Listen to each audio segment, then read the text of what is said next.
Hi friends, welcome to my channel. ఇక కాశ్మీర్ నుంచి వచ్చిన డాక్టర్తో అయితే అదితి మాట్లాడుతూ ఉంటుంది.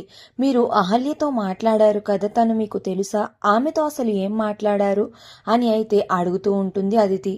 ఆమెను నేను ఎక్కడో చూశాను, అలాగని చెప్తుంటే ఆమె అస్సలు నేను చూడలేదు అని చెప్తుంది అని అయితే డాక్టర్ చెప్తూ ఉంటుంది. ప్లీజ్ డాక్టర్, తన గురించి తెలుసుకోవడం నాకు చాలా ఇంపార్టెంట్. దయచేసి మీరు గుర్తు చేసుకోవడానికి ప్రయత్నిస్తారా, తనని ఎక్కడ చూశారు అనేది అని అయితే అదితి రిక్వెస్ట్ చేయడంతో ఆ డాక్టర్ అయితే ఆలోచిస్తూ ఉంటుంది. ఇక అలా ఆలోచిస్తూ అదితి గుర్తొచ్చింది.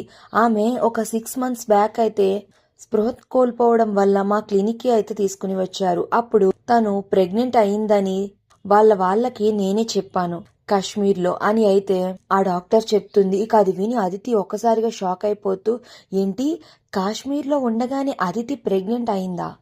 ఒసే అహల్య, దొరికావే అని డాక్టర్ని వెంట పెట్టుకుని అదితి అయితే కారులో గౌతమ్ వాళ్ళ ఇంటికి అయితే వస్తూ ఉంటుంది. మరొక పక్కన అహల్య శ్రీమంతం కోసం అయితే గౌతమ్ అన్ని ఏర్పాట్లను చేస్తాడు. ఇక అహల్యకి స్వయంగా తనే రెడీ చేస్తానని తనకి మంచిగా చీర కట్టి తల ఆరపెట్టి మంచిగా జడవెల్ అల్లి ఒంటి నిండా నగలు వేసి తనని బుట్టబొమ్మలా అయితే రెడీ చేసి అద్దం ముందుకైతే తీసుకుని వెళ్ళి, అహల్య గారు, నేను మిమ్మల్ని ఎలా రెడీ చేశానో చెప్పండి అని పక్కనే నుంచుని అడుగుతూ ఉంటాడు. చాలా బాగా రెడీ చేశారు గౌతమ్ గారు అని అయితే అహల్య చాలా సంతోషపడుతూ గౌతమ్ని అలా చూస్తూ ఉండిపోతే, అహల్య గారు, మీకు నా దిష్టే తగిలేలా ఉంది, ఉండండి మీకు దిష్టి చుక్క పెడతాను అని కాటుకనైతే తీసి అహల్య చెవి వెనకాల అయితే పెడుతూ ఉంటాడు గౌతమ్.